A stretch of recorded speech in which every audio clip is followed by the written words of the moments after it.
Hi guys, good morning. Tignan nyo naman ah. Iyak na naman siya. I'm a first time mom. At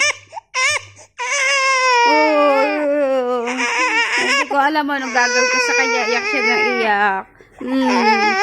Pinadede ko naman. Ay, puyat pa rin ako. Ay, lagi siya nagigising. Hinilot-tilot ko na kung may kabag. Ay, naku.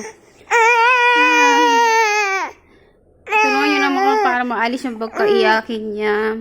Comment nyo naman anong gagawin ko, guys. Para matulungan nyo ako. Tapos, inaayawan niya yung dede niya. Pag umiinom siya ng dede niya, ayun, pinupush niya, tapos, umiiyak siya. Yes, Mia Marimar. O, tignan nyo. Gusto niya laging pakarga. 3 months old na pala si Lucas. Si Lucas. Dito kami sa Taiwan. Taiwan. Sana tulungan nyo kami. Comment naman kayo guys kung anong pwede kong gawin kay baby para mabawasan ang pagkaiyakin niya. Diyos Mia Marimar. Tignan yung nanay. Haggard na ako. Kami lang mag-isa kasi dito sa bahay. Kami dalawa lang.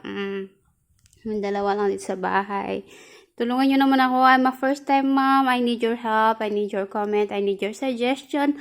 Para mabawasan ang pagkaiyakin na tong baby na to. Ang cute-cute ng baby ko na to. Thank you po. Say hi to the baby. Say hi.